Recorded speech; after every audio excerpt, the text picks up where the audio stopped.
Hello, I'm Tylah Tully, and today I'm joined by Renascor Resources Managing Director David Christensen. David, you've expanded the Marree project exploration holdings through a farm-in agreement with Vintage Exploration and Mining. Talk us through this deal and the advantages for Renascor. Yeah, thanks, Tyler. So we have a flagship project in our battery anode materials project that we've been developing on the back of some really excellent discovery work by our exploration team. We also have a very strong balance sheet. And the backdrop to all this is a minerals market that's been relatively weak, not just for the critical mineral space that we operate in, but with some exceptions, really sector-wide. So we've been seeing some really excellent projects in search of funding, and the addition of the Vintage ground is one of these. So the headline is a uranium-copper prospect called Bulgaria. This is really a sore thumb radiometric anomaly. So within the broader space of South Australia's Gawler Craton, so a huge area, only the Olympic Dam mine area has a higher radiometrics profile.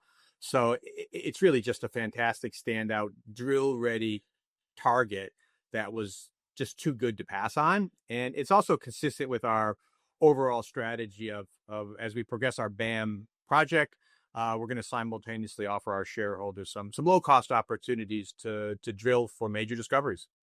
In your recent announcement, you also provided an update on the Bulloo Creek prospect. What can you share on that front?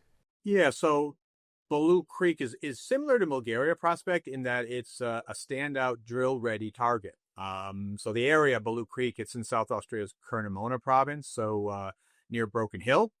It's an area that has a number of significant base metal resources nearby, and it has the historic Broken Hill mining hub. And here we have a number of base metal of copper, cobalt, gold prospects in the area, but what really stands out is an extensive magnetic trend that correlates with some of the surface anomalies in an area we call Bulloo Creek.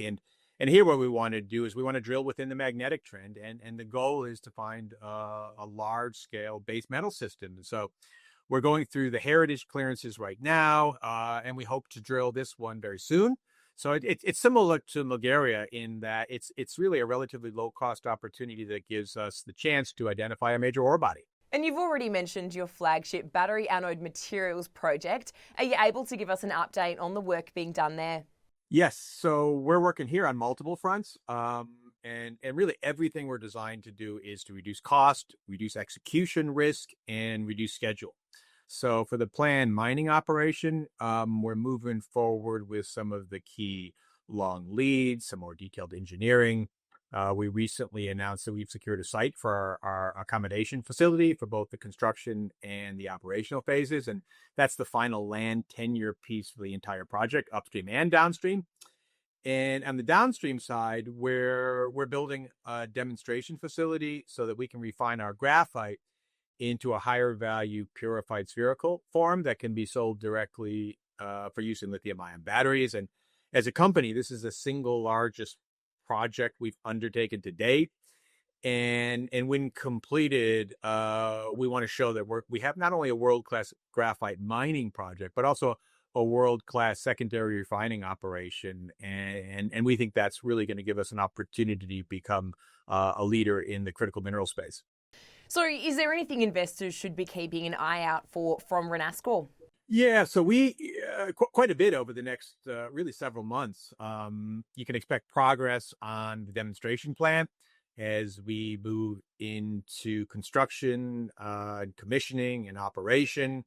And we're also seeing, probably for the first time in several years now, some real material movement by downstream participants in the critical mineral space. So in our case, that's largely anode producers in Northeast Asia who are developing ex-China supply chains, the kind that can underpin our BAM project. And so we're trying to work with these groups to unlock the kind of offtake and financing that will allow us to move into construction for the full-scale commercial operation. And now with the exploration, the Vintage, the Bulloo Creek, we had some added strings to our bow with the added excitement of drilling these targets in the very near term.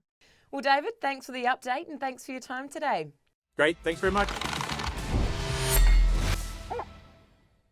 For more ASX news and analysis, subscribe below.